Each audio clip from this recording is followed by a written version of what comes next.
আপনি যখন আপনার ফোন চার্জ দেবেন তখন আপনার ফোন আপনাকে থ্যাংক ইউ বলবে। সো আমি যদি আমার ফোন এখন চার্জারটা ঢুকাই, Thank you, Zahid. সো এটা কিভাবে করবেন আমি খুব সহজেই দেখিয়ে দিচ্ছি ক্যামেরাটা দিকে। আপনি হচ্ছে প্রথমত ফোনে যে শর্টকাটস নামে অ্যাপসটা আছে এখানে চলে যাবেন।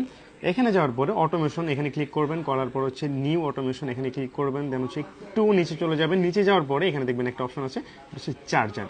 এখানে যদি ক্লিক করি এখানে হচ্ছে আপনার এটা তো অনেকটা ডিসকানেক্ট থাকে, এখানে হচ্ছে আপনি কানেক্ট দিয়ে দিবেন, কানেক্ট দিয়ে এটা অফ করে দিবেন। এরপর হচ্ছে রান ইমিডিয়েটলি এটা ক্লিক করবেন, দেন হচ্ছে নেক্সট দিবেন। নেক্সট দেওয়ার পরে আপনি যেটা আপনার ফোনকে বলে দিতে চান সেটা হচ্ছে স্পেকটেক্স, এখানে ক্লিক করবেন। ক্লিক করার পর আপনার যেটা খুশি আপনি এটা এখানে যাই লিখবেন সেটাই ও বলবে। তো আমি এখানে লিখতেছি Thank you. Thank you Zahid. Okay, এটা কিন্তু কমপ্লিট। এখন যদি আমি আমার ফোনটা চার্জে দিই, Thank you, Zahid.